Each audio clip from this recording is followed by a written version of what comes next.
La ilaha illallah Muhammadun Rasul. Assalamualaikum warahmatullahi wabarakatuh. Alhamdulillahi wa kafa, wassalatu wassalamu ala nabiyyina al-mustafa wa ala alihi wa ashabi ahli sidqi wal wafa. Amma ba'du. Bapak-bapak, ibu-ibu jamaah salat subuh yang dirahmati Allah, alhamdulillah kembali bersyukur kepada Allah Subhanahu wa taala. Kita ucapkan karena sampai dengan hari ini Allah masih memberikan kekuatan, kesehatan, dan yang paling penting adalah iman dan Islam. Karena saya yakin tanpa iman dan Islam yang diberikan Allah kepada kita, maka mungkin akanlah sangat berat melangkahkan kaki ke masjid. Walaupun rumah kita mungkin berdampingan dengan masjid, jika tidak ada hidayah yang masuk, maka boleh jadi sangatlah berat. Tapi boleh jadi juga di antara bapak dan ibu yang rumahnya jauh dari masjid, tetapi sudah mendatangi masjid sebelum waktu subuh. Ini adalah merupakan satu nikmat yang patut kita syukuri, alhamdulillah. Tapi bukan berarti yang tidak ke masjid lebih buruk dari kita, itu namanya kepedean kita. Ya, bisa jadi yang tidak ke masjid itu mungkin ada urusan penting yang di dalam pandangan Allah itu justru lebih utama, gitu ya. Wallahu a'lam. Kita banyak-banyak berbaik sangka daripada berburuk sangka. Salawat serta salam semoga Allah senantiasa limpahkan kepada Nabi kita Muhammad sallallahu alaihi wasallam, juga kepada keluarganya, sahabatnya, dan mudah-mudahan salat itu pun terlimpah kepada semua umatnya, termasuk kita yang hadir dalam majelis yang mulia ini. Amin Allahumma amin. Bapak Ibu yang saya hormati, karena masih momen dalam halal bihalal, maka tema kita adalah tentang hakikat halal bihalal, gitu ya. Sebelumnya saya juga mengucapkan taqabbalallahu minna wa minkum, taqabbal ya karim. Mudah-mudahan Allah menerima amalan kita di bulan Ramadan kita kemarin, ya. Baik itu puasa kita, tadarus kita, sholat malam kita, dan infak sedekah kita, serta amalan-amalan lainnya, ya, iktikaf kita dan lain sebagainya. Allah terima, Allah ridhoi, sehingga menjadi amal soleh yang akan memberatkan kita pada yaumul hisab nanti. Amin Allahumma amin. Bapak Ibu yang saya hormati, ketika kita bicara halalun bihalalin, ya, halal bihalal, ini memang banyak perspektif, ya. Kadang-kadang ada yang diantara kita terlalu saklek memaknai halal bihalal ini sebagai seperti ibadah mahdho, sehingga ucapan-ucapannya pun misalnya harus disesuaikan, sehingga ada yang bertanya sama saya ketika dia membaca broadcast WA itu, ini bener nggak ini, katanya, kita ngucapin minal aidin wal faizin itu bid'ah pada saat Idul Fitri, gitu kan. Mengucapkan apalagi selamat mohon maaf lahir batin itu bid'ah, gitu kan. Nah, jadi Bapak Ibu yang saya hormati, karena ini saya melihatnya adalah sebagai masalah ibadah ghairu mahdhoh, ya, ibadah yang tidak diatur ketentuan caranya, waktunya, seperti sholat.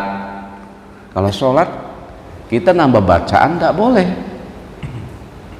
biar lebih afdol, assalamualaikum warahmatullahi ta'ala wabarakatuh, ya tidak boleh kalau dalam sholat, ya. Dalam sholat tuntunannya begitu. Tapi kalau di luar sholat seperti halal bihalal ini, misalnya, ya, ucapan-ucapan tahniah di dalam Idul Fitri, saya kira tidak seketat itu gitu. Memang betul Rasulullah ya, terutama para sahabatnya, kalau yang saya baca itu para sahabat beliau itu ketika Idul Fitri beliau saling mengucapkan taqabbalallahu minna wa minkum gitu. Tapi saya kira ini kan ucapan tahniah ya, ucapan selamat gitu. Jadi artinya ketika kita mengkreasikan dengan berbagai macam ucapan selamat yang lain, ya tidak ada masalah gitu. Dan kalau saya lihat beberapa literatur dalam sejarah Islam di Indonesia, memang tradisi halal bihalal ini itu sudah ada sejak abad ke-17 Pak. Jadi ada manuskrip kuno yang menceritakan bahwa di salah satu kerajaan Islam di Jawa itu mengadakan acara halal bihalal ya. Memang secara kebahasaan ketika kita bicara halal bihalal ini tidak ada, walaupun bahasanya bahasa Arab tetapi tidak ada rujukannya gitu. Artinya ya ini tradisi di antara sesama kita bangsa Indonesia ya, misalnya halal dengan halal gitu. Itu tidak ada memang, baik jangankan Quran hadis, bahkan di kitab-kitab klasik pun ya, sependek sepengetahuan saya gitu, itu memang tidak ditemukan gitu, baik oleh ulama-ulama terdahulu salafus saleh maupun ulama-ulama yang kontemporer. Tapi di Indonesia ini ada ya.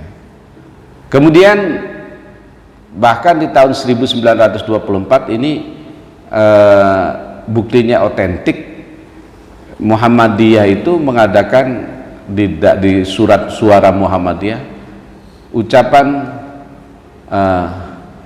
ala bihalal gitu. Jadi bukan halal tapi ala bihalal, bukan halal bihalal. Itu ada tertulis otentik itu tahun 1924. Nah, cuma tampaknya kemudian menjadi budaya nasional ketika Bung Karno mempopulerkan itu, terutama konon katanya setelah ada friksi-friksi dalam politik kebangsaan pada saat itu, dan menjadikan momen setelah Idul Fitri itu adalah momen untuk saling mempersatukan.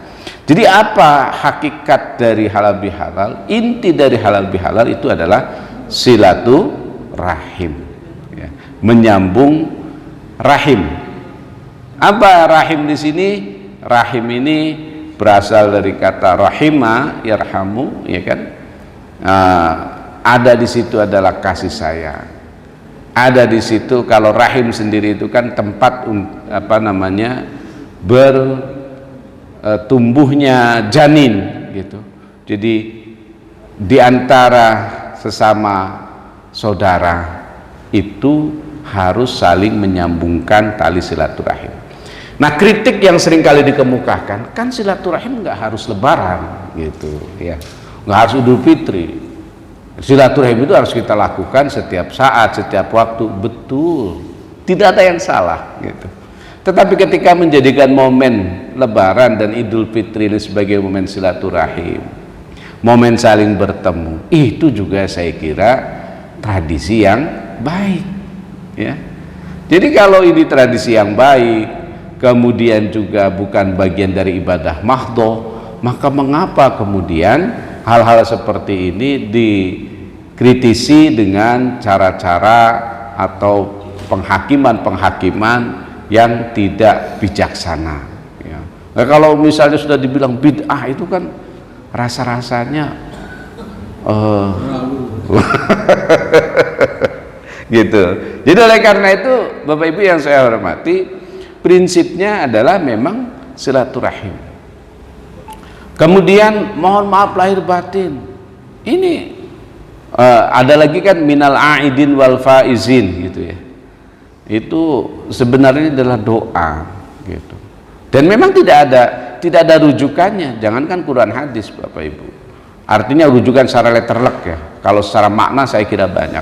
Tapi kalau secara letterlek misalnya minal aidin wal faizin, itu memang tidak ada. Tapi ini adalah merupakan kearifan ulama-ulama kita gitu. Ya. Ucapan selamat artinya apa? Minal aidin, semoga kita termasuk orang yang kembali, wal faizin, dan orang yang menang gitu.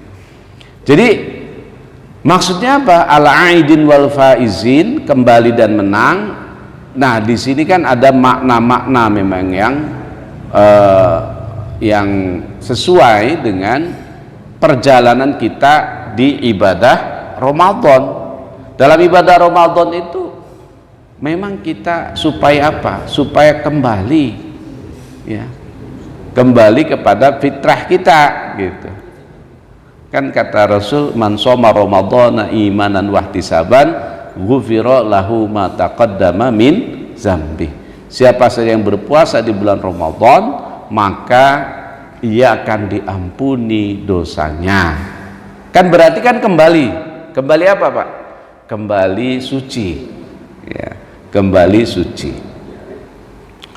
Maka kemudian wal faizin, dan menang. Menang dari apa? Ya, menang dari hawa nafsu lah, katakan begitu ya Bapak Ibu. Karena di dalam bulan Ramadan kan kita mengekang hawa nafsu kita. Walaupun hadis tentang kita baru saja meninggalkan perang kecil dan kita menuju perang besar, itu ternyata secara sanad memang tidak sahih gitu ya. Sehingga banyak ulama yang tidak mau mengutip hadis ini karena sanadnya bermasalah. Sanad itu rangkaian orang yang meriwayatkan gitu ya, itu bermasalah. Sehingga akhirnya paling tidak, walaupun kita tidak merujuk kepada hadis itu, tapi kan kita memang betul-betul di bulan Ramadan itu menahan hawa nafsu. Apalagi misalnya di bulan Ramadan kita diperintahkan oleh Rasulullah fala yarfus, jangan berkata-kata kotor gitu kan, wala yaskhab, jangan membuat gaduh. Bahkan wa insyatama, kalau kita dicaci maki di bulan Ramadan itu, maka cukup kita menjawab dengan inni shaim, maaf saya lagi puasa. Jadi di sini kan berarti wal kaziminal ghaiz, ya. Ini kan ayat terkait dengan ciri orang bertakwa itu apa? Yaitu senantiasa menahan amarahnya, wal afina 'anin nas, dan memaafkan kesalahan orang lain gitu. Nah, barangkali di sini momen-momen ini diajarkan oleh ulama-ulama kita bahwa sikap bersilaturahim itu ditonjolkan di momen Idul Fitri, tapi kemudian juga dilanjutkan ke momen-momen berikutnya. Tapi di Idul Fitri ini seakan-akan momentum gitulah ya. Nah, tapi juga jangan punya prinsip juga kalau kita punya salah sama orang, ntar deh nunggu Idul Fitri aja maaf-maafannya. Itu salah juga kalau gitu. Masa berbuat salahnya di bulan misalnya Zulqa'dah, Zulhijjah, nunggu Syawal. Emang umur kita sampai Syawal kan gitu? Kan belum tentu juga. Ya. Jadi kalau kita memang ada kesalahan kepada orang lain, ya memang kita harus meminta maaf, meminta ridhonya. Jika memang ada kerugian material, kerugian moral yang harus diganti, ya kita juga menggantinya ya, karena memang ini berat Bapak Ibu ya, kalau kita ada kerugian material ataupun moral. Itu hadisnya sahih ya, bahwa orang nanti di hari akhirat itu kan dia datang dengan membawa banyak pahala gitu kan. Nah, itu orang bangkrut kata Rasul. Tapi ketika dia akan masuk surga, banyak yang protes, ya Allah saya nggak ridho dia masuk surga. Kenapa? Waktu di dunia dia pernah nyakitin saya. Ya sudah, nih pahala sholatnya buat kamu. Yang lain juga sama, saya juga nggak ridho dia masuk surga ya Allah. Kenapa? Waktu di dunia dia mempermalukan saya di grup WhatsApp. Ya udah, pahala zakatnya buat kamu gitu kan. Terus ternyata Pak, yang protes itu bukan cuma 2 orang, yang ketiga, yang keempat, yang kelima, yang keenam. Ya. Waktu di dunia dulu dia suka ngisengin istri saya. Nah, itu Bapak Ibu ternyata menghabiskan seluruh pahala kita. Kemudian ketika pahala sudah habis, masih ada juga yang protes. Bayangkan Pak, kalau pahalanya sudah habis itu kan tinggal apa? Dosanya. Nah sekarang sudah pahalanya habis, orang masih banyak protes juga. Kan nggak ada lagi pahala yang diberikan. Akhirnya apa? Dosa orang tersebut ditimpakan kepada dia. Inilah orang yang bangkrut, kata Rasul. Jadi pahalanya sudah habis, dosanya malah ditambah. Maka oleh karena itu jamaah rahimakumullah, momen saling memaafkan itu memang hanya tidak pada bulan Syawal, tetapi di semua hari, di semua tempat, di semua bulan. Ketika kita berbuat salah dan khilaf, maka kita datangi ya orang tersebut, kemudian kita meminta maaf. Jika ada kerugian material, maka kerugian material itu harus kita ganti sesuai dengan yang nilai yang ada. Jika ada kerugian moral, maka apa yang harus kita lakukan? Intinya sampai terjadi saling ridho dan meridoi. Namun demikian jamaah rahimakumullah, ya, ini Islam itu memang ajaran yang sangat indah. Walaupun misalnya orang yang keliru, orang yang salah itu disuruh meminta maaf, tapi ada perintah dari Allah untuk apa? Wal 'afina 'anin nas, memaafkan kesalahan orang lain.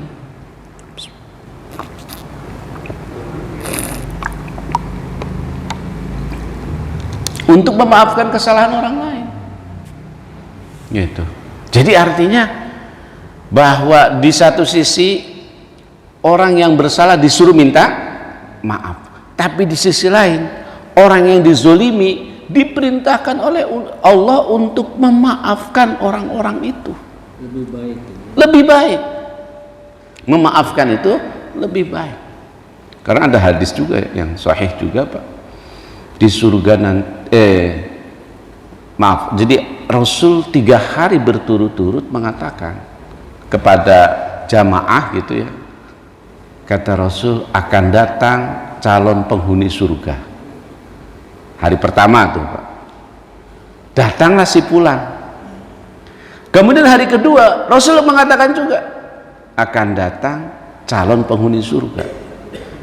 Yang datang si fulan itu lagi. Sampai hari ketiga yang datang si fulan lagi. Akhirnya ada sahabat yang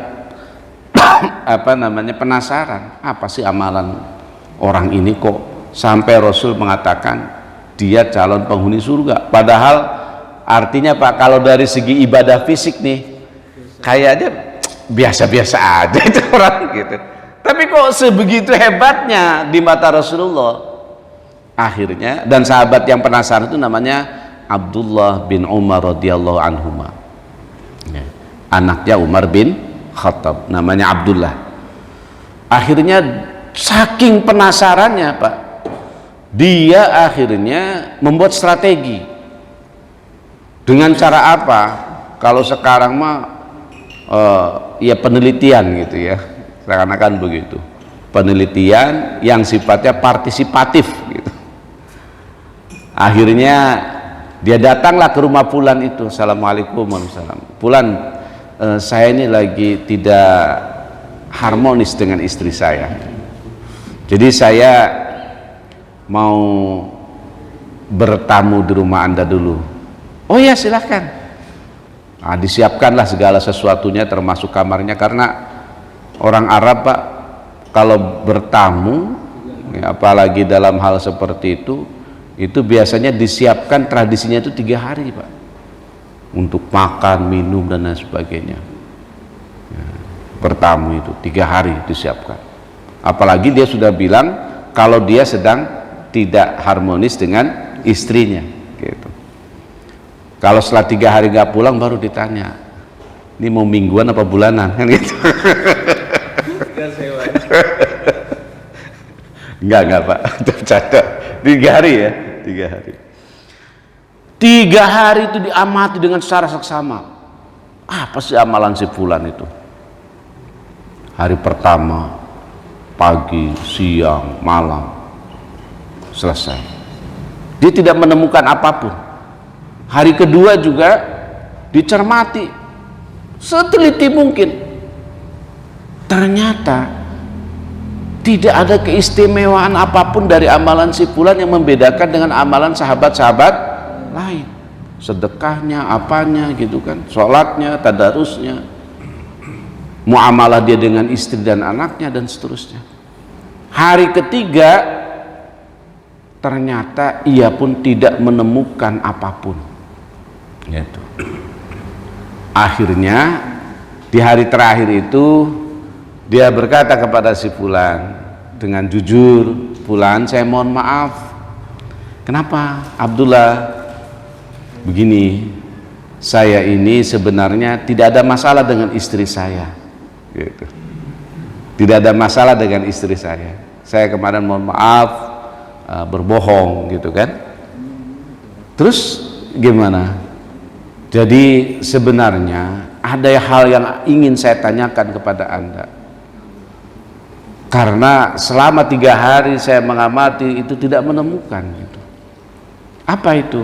Begini katanya, Rasulullah itu 3 hari berturut-turut mengatakan engkau itu calon penghuni surga. Jadi ketika engkau belum datang, Rasul mengatakan akan datang calon penghuni surga, dan yang datang engkau. Hari kedua pun yang datang engkau lagi, hari ketiga yang datang pun engkau lagi. Maka selama 3 hari 3 malam kemarin saya mengamati amalan-amalan Anda gitu kan. Ternyata setelah saya amati amalan-amalan Anda, sebenarnya amalan Anda itu tidak ada yang lebih istimewa daripada sahabat lain. Kalau Anda tahajud, sahabat lain pun tahajud, bahkan mungkin ada yang tahajudnya lebih lama, lebih khusyuk daripada Anda. Kalau Anda tadarus, sahabat lain pun tadarus. Kalau Anda sholat duha, sahabat lain pun sholat duha. Tapi kenapa Anda kok dibilang sebagai calon penghuni surga, dan khusus untuk Anda tidak sahabat yang lain? Nah, maka si fulan ini menjawab, ya begitulah saya, katanya. Memang tidak ada istimewa dari saya. Ya sudah, kalau begitu saya pamit pulang.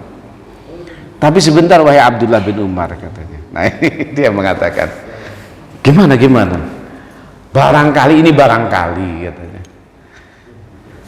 Mungkin yang membedakan saya dengan sahabat-sahabat yang lain adalah saya itu setiap menjelang tidur, saya maafkan semua orang yang pernah bersalah kepada saya. Baik dia minta maaf maupun tidak minta maaf. Nah, ini luar biasa kan Pak ya, memaafkan itu. Jadi dia maafin semua orang. Nah, maka kalau ada orang yang zolim sama bapak, sama ibu, ikrarkan, ya Allah, saya maafkan si fulan yang telah mempermalukan saya.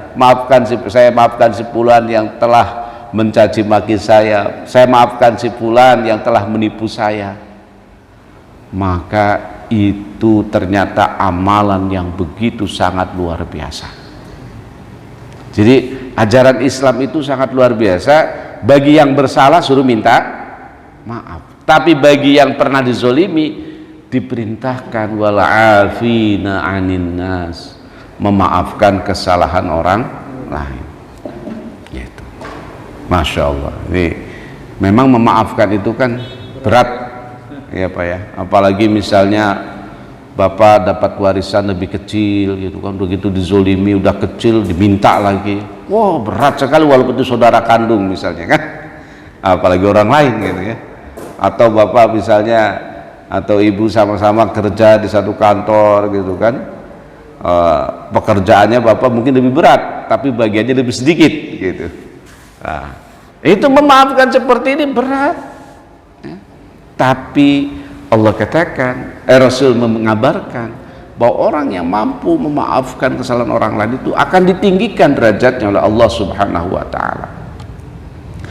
Dan kisah-kisah orang tentang memaafkan itu sampai belakangan kan masih ada Pak ya, yang kita temui misalnya Buya Hamka bagaimana dizolimi oleh Bung Karno tetapi beliau memaafkan, bahkan mensolati jenazahnya. Coba kalau misalnya kita, wah belum tentu Pak, saya nggak salah di penjara, disiksa di penjara. Itu Buya Hamka Pak ketika beliau menceritakan bagaimana penyiksaan yang diterima oleh penjaga tentara ya, pengarah penjaranya itu tentara militer. Itu sampai-sampai beliau menuliskan hampir-hampir putus asa katanya. Itu ada itu dituliskan, saking penderitaannya itu begitu keras supaya Buya Hamka mengaku hampir-hampir putus asa karena disiksa sedemikian rupa. Coba bayangkan kalau kita bisa mendapat perlakuan seperti itu, terus orang yang zolim sama kita tuh meninggal gitu. Terus kita dimintai tolong. Bisa jadi kita tidak akan datang gitu ya. Nah, tapi Buya Hamka tidak, beliau memaafkan, beliau datangi. Dan ketika itu memang wasiatnya, maka beliau menjadi imam sholat jenazahnya. Begitulah kehidupan yang mulia, dan secara mencatat itu gitu ya, secara mencatat itu. Jadi jamaah rahimakumullah, nilai silaturahim itu adalah artinya menyambungkan kembali ya kasih sayang, rahmah ya, rahmat bahasa kitanya rahmat ya, atau rahmah gitu. Nah, salah satu ciri rahmah itu katanya ramah gitu. Jadi haknya dihilangkan. Nah, bagaimana petunjuk silaturahim? Nah, kita lihat misalnya Quran di dalam surat Al-Hujurat ayat 10. Allah katakan innamal mu'minuna ikhwah. Sesungguhnya orang-orang beriman itu bersaudara. Fa aslihu baina akhwaikum, maka damaikanlah antara kedua saudaramu yang berselisih. Nah, jadi jamaah ternyata membuat islah, mendamaikan itu adalah perintah Allah kepada kita. Jangan ada dua teman kita yang sedang berselisih kemudian kita komporin. Tapi kata Allah fa aslihu baina akhwaikum, maka damaikanlah kedua saudara yang sedang berselisih ya. Wattaqullah, dan bertakwalah kepada Allah, la'allakum turhamun, sehingga kamu dirahmati oleh Allah Subhanahu wa taala. Bapak Ibu yang saya hormati, kalau kita cermati ayat ini bahwa dalam bersilaturahim itu apa? Dasarnya adalah wattaqullah, bertakwalah kepada Allah. Jadi dasarnya takwa kepada Allah. Nah, silaturahim itu apa sih? Silaturahim itu yang utama adalah orang yang berinisiatif. Itu yang utama. Jadi kalau si A mendatangi si B duluan, maka si A ini sesungguhnya mendapatkan nilai silaturahim karena dia menyambung, Pak. Sedangkan si B itu ya hanya mendapatkan nilai kalau dia baik dalam menerima tamu gitu ya, ya keutamaan penerimaan terhadap tamu.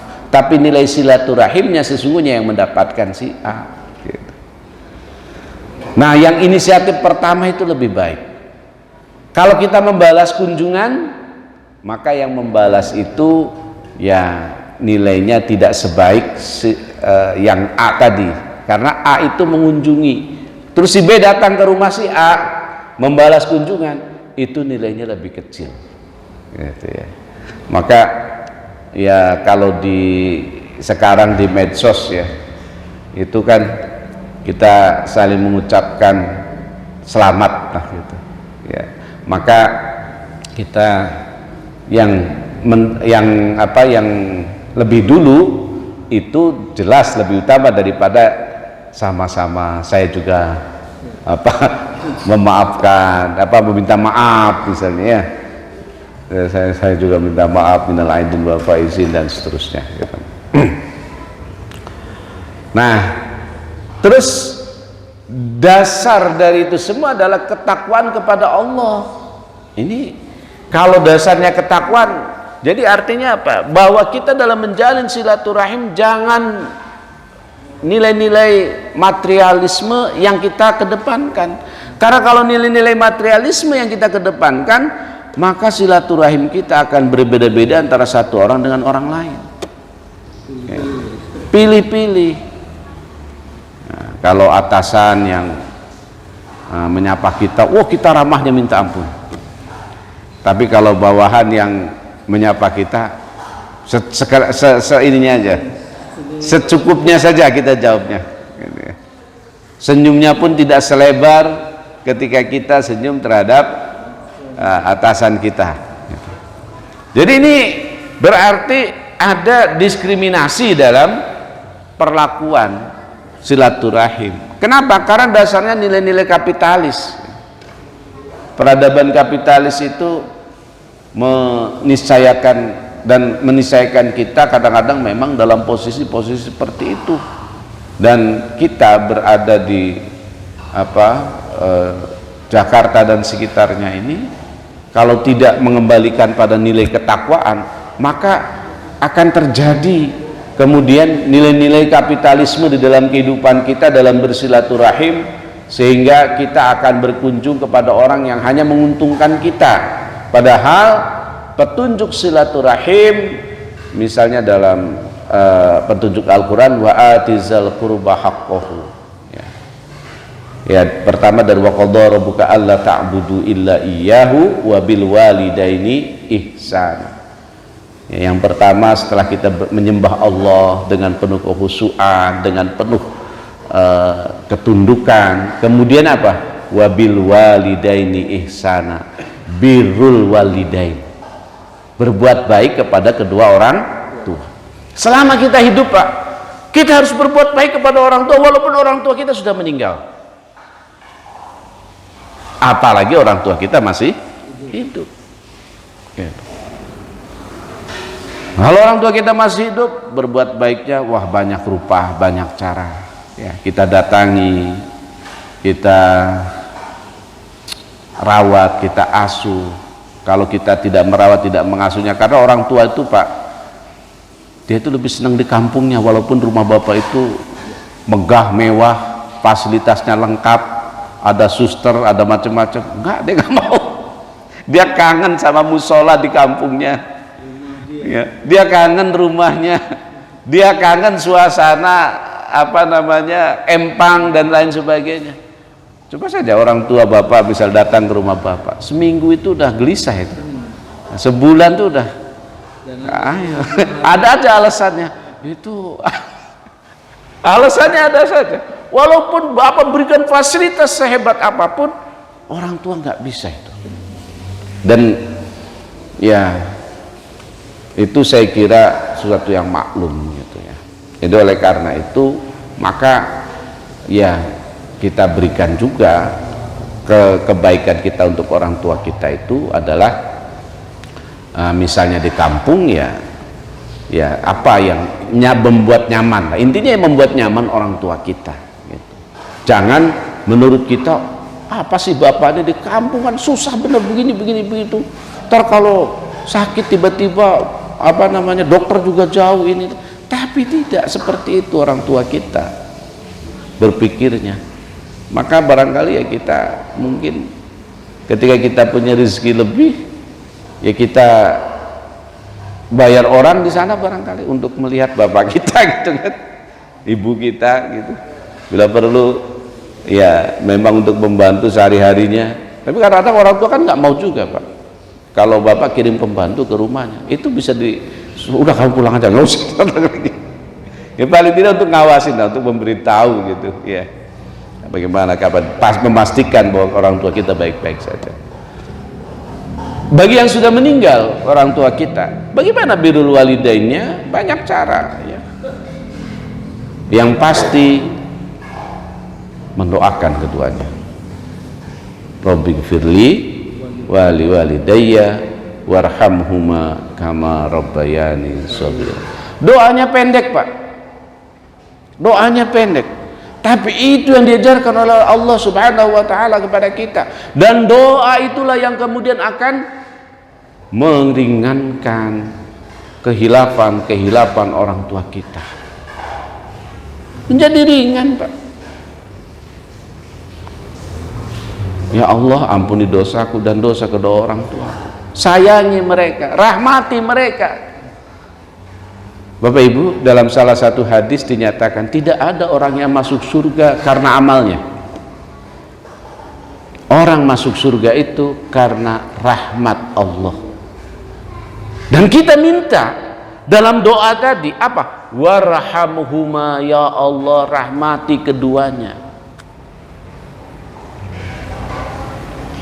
Kama rabbayani shaghira, sebagaimana keduanya mendidikku, merawatku, membesarkanku di waktu aku kecil. Ya, kita itu, Pak, tahu bagaimana perjuangan orang tua setelah kita jadi orang tua. Ya. Anak kita sakit, apa kita senang tidur? Enggak, Pak. Ngantuk sengantuk-ngantuknya, tapi anak kita sakit, kita juga nggak bisa tidur. Bahkan kita bawa anak kita ke rumah sakit, sudah ditangani dokter, apa kita pulas? Sudah tanya dokter, saya tidur pulas. Enggak, Pak. Paling saking ngantuknya kita terlenggut begitu, terus bangun lagi. Bagaimana anak saya? Kembali lagi berdoa, ya Allah, selamatkan anakku, ya Allah, selamatkan anakku. Begitulah orang tua kepada kita. Ya. Maka kalau Allah perintahkan wabil walidaini ihsana, berbuat baiklah kepada kedua orang tua, artinya kita mengabdikan seluruh apa yang kita punya untuk orang tua kita. Maka orang tua nggak boleh dapat zakat, Pak. Orang tua nggak boleh dapat zakat. Orang tua harus diberikan seluruh haknya. Bahkan kemudian ketika kita habis sehingga kita tidak wajib zakat gara-gara melayani orang tua, memang kita nggak wajib zakat. Karena apa? Karena membiayai orang tua misalnya macam-macamnya ternyata mengurangi nisab zakat kita. Harusnya berzakat, kalau harus bayar rumah sakit, harus bayar ini, bayar itu, maka kemudian kita tidak bayar zakat. Kenapa?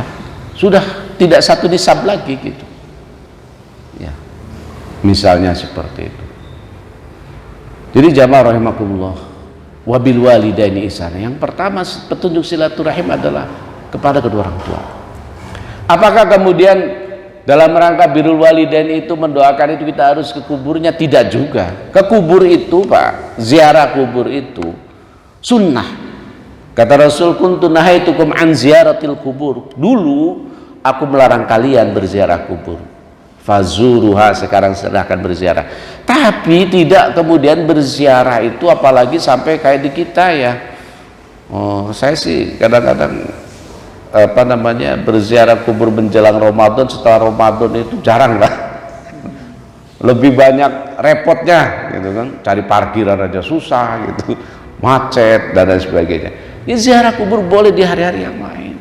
Dan ziarah kubur itu bukan untuk kepada orang yang sudah meninggal sebenarnya, hakikatnya keuntungan utamanya untuk siapa? Untuk kita, bahwa inilah tempat terakhir kita gitu loh. Inilah juga kita akan ke sini, mengingatkan kita. Kalau mendoakan, Pak, Bapak dari manapun, insya Allah doa itu sampai ya. Jadi nggak harus di depan makam beliau, dimanapun sampai kalau mendoakan. Kemudian yang berikutnya Bapak Ibu, termasuk birrul walidain adalah kita mengamalkan amalan-amalan soleh yang sudah diamalkan oleh orang tua kita. Kalau orang tua kita dulu misalnya sering datangin anak yatim, itu kan, kita ikuti, kita lestarikan amalan-amalan soleh itu. Ini juga bagian dari birrul walidain. Yang ketiga, birrul walidain adalah juga mengunjungi teman-teman, sahabat-sahabat, kolega-kolega, besti-besti, ya kan, kalau kata sekarang, dari orang tua kita. Ya, misalnya, oh ternyata ada nih orang tua saya, teman orang tua saya dulu waktu SD di Bandung. Kita datangi ke sana, Pak, silaturahim, kita kenalkan diri. Mungkin dia nggak kenal sama kita. Kita kenalkan diri kita. Saya putra dari almarhumah ibu siapa. Oh, pasti dia akan mengatakan, oh, senang dia, Pak.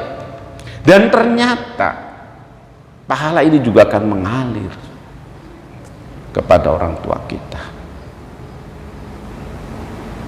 Jadi birrul walidain itu sepanjang kita masih hidup harus kita lakukan, minimal mendoakan. Ya, ternyata teman orang tua kita sudah nggak ada semua, kita doakan saja. Ya. Wabil walidaini ihsana. Terus petunjuk silaturahmi yang kedua, wa atizal qurba, datangi, penuhi hak-haknya orang, haknya orang yang dekat dengan kita. Jadi orang yang dekat kepada kita. Ini juga petunjuk dalam kita memberi, ya. Karena dalam bersilaturahim itu identik ada pemberian.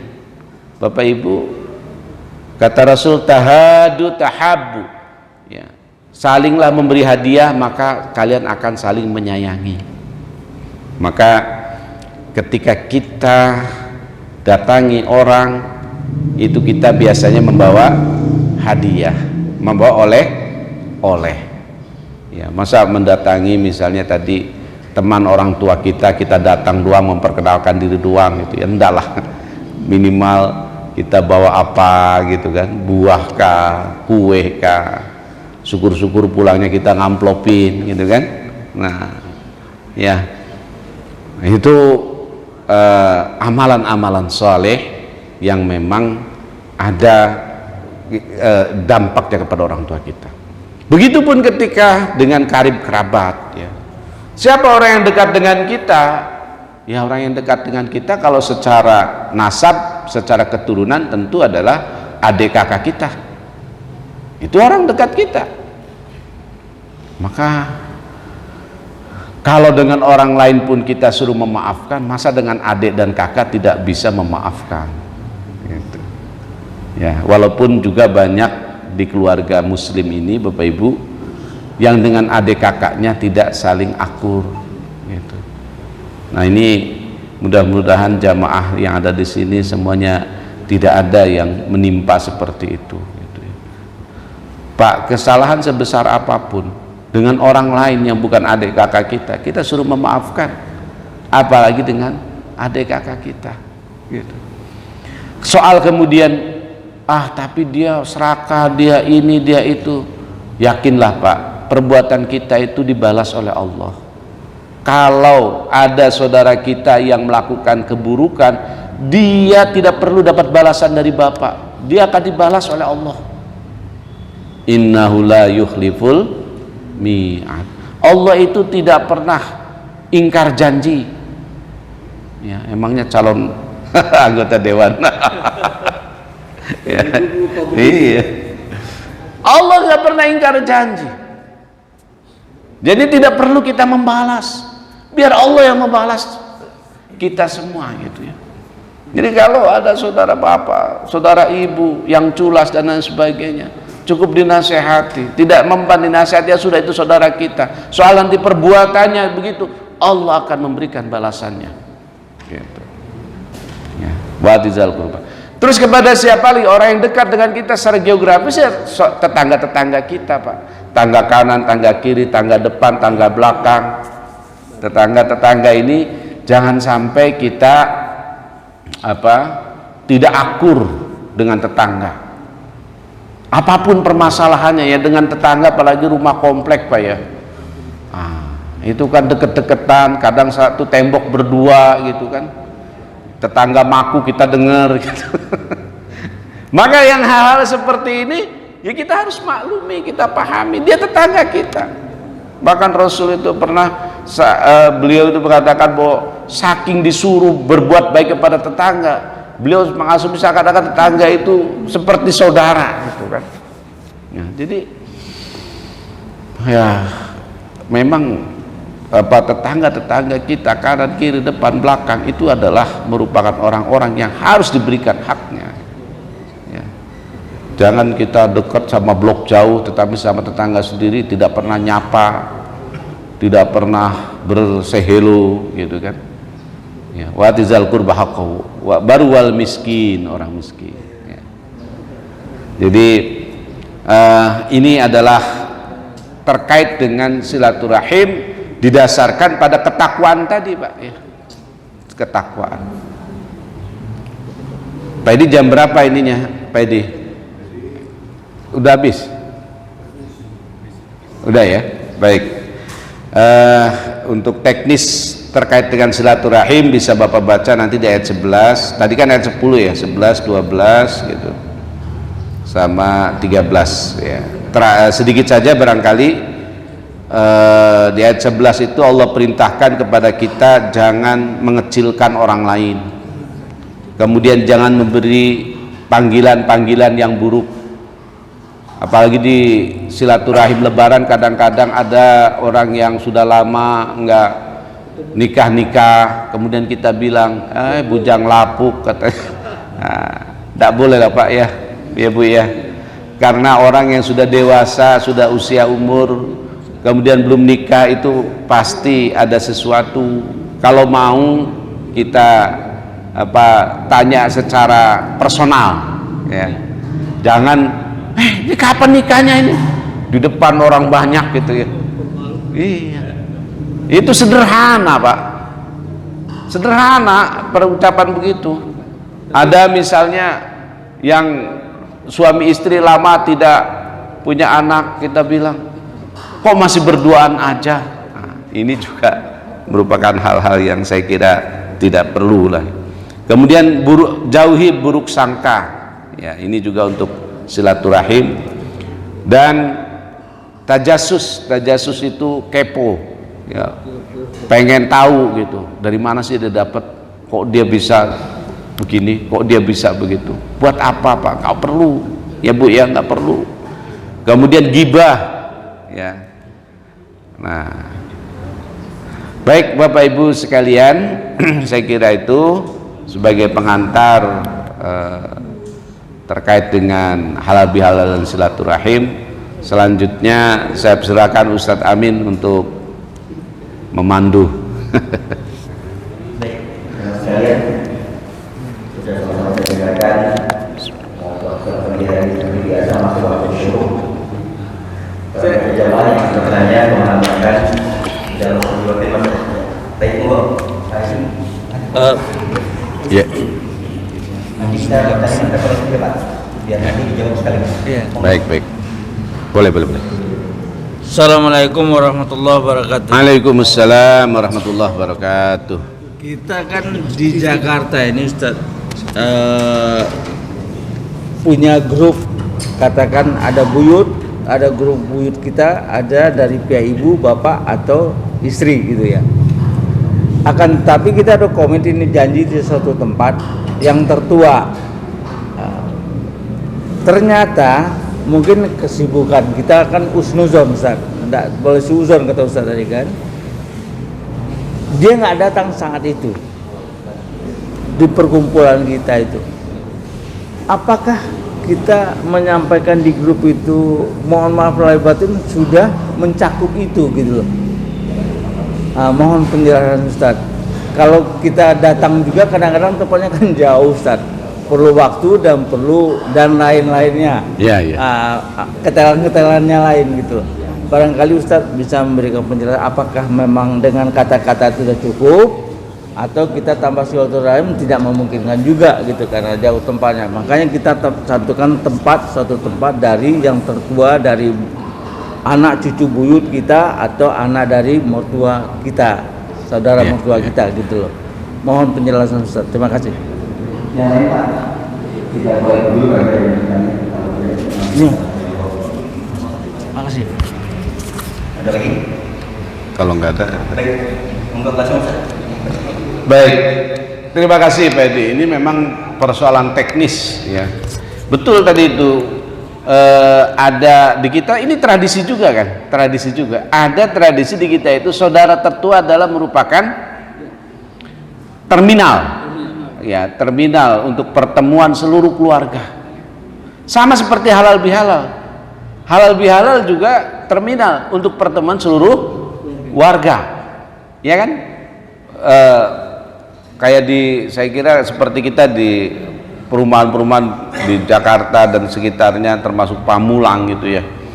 Itu kalau tidak diinisiasi acara seperti itu, rasa-rasanya susah kita ketemu satu sama yang lain itu. Tapi dalam acara itu apakah masjid yang menyelenggarakan, apakah RT yang menyelenggarakan, apakah RW yang menyelenggarakan, yang tadinya tidak pernah ketemu menjadi ketemu, ya kan? Apalagi jamaahnya masih usia-usia produktif misalnya kan, berangkat pagi pulang pagi jadi nggak pernah ketemu. Nah, maka saya kira adanya terminal-terminal pertemuan ya, apakah itu saudara tertua, apakah halal bihalal, itu momen penting yang harus kita hadiri ya. Nah, pertanyaannya tadi Pak Edi, misalnya bagaimana kalau ada yang tidak datang gitu kan, apakah cukup misalnya lewat grup dan lain sebagainya. Nah, kalau yang tidak datang ya pasti tadi memang harus husnuzon. Tapi kalau tidak datangnya tiap tahun perlu ditanyakan itu Pak. Tapi kalau misalnya sekali-sekali, bisa jadi memang sakit mungkin atau ada uzur macam-macam lah gitu. Ya kita telepon aja sebagai apa namanya, say hello kita lah kepada yang bersangkutan gitu. Kalau itu Pak D, kita bilang Pak D apa kabar, tadi kok nggak datang gitu kan. Teknologi canggih sekarang kan bisa video call ya kan. Iya, video call itu ternyata juga secara psikologis sangat berpengaruh loh Pak. Dulu saya ingat betul Pak, sebelum ada video call itu kalau lebaran orang baru ketemu dan nangis, pulang nangis juga. Iya, coba Bapak rasakan sebelum ada teknologi video call. Tapi setelah video call ada, kita ketemu pun kayaknya biasa, pulang pun biasa. Kenapa? Bisa kapan saja kita ngelihat wajahnya. Kangen kita telepon, kita video call. Bapak lagi ngapain Pak? Oh iya ini. Jadi seakan-akan setiap hari kita tuh deket gitu. Beda loh Pak. Saya merasakan betul itu. Sebelum ada teknologi video call itu, ya Allah, begitu pulang tuh apa namanya, ketemu tuh kayaknya erat betul gitu. Psikologisnya gitu. Begitu pulang kayaknya aduh berat bener sampai tangis-tangisan. Tapi setelah ada teknologi video call itu enggak gitu. Kita merasakan memang setiap hari kita bisa bertemu, kita bisa berkomunikasi. Jadi saya kira itu solusi ya Pak Edi. Maka oleh karena itu ya manfaat-manfaatnya memang begitu banyak. Dan saya setuju lah itu. Hindarkan suuzon. Kemudian klarifikasi tabayun itu lebih baik daripada suuzon. Baik, Bapak Ibu, mudah-mudahan kita semua senantiasa dirahmati dan diberkahi oleh Allah Subhanahu wa taala, dan mudah-mudahan silaturahim kita senantiasa terjaga. Mohon maaf apabila ada kekeliruan dalam penyampaian ini. Terima kasih atas segala perhatian. Nasrun minallah fatsun qarib, wallahul muwaffiq ila aqwamit thoriq. Wassalamualaikum warahmatullahi wabarakatuh.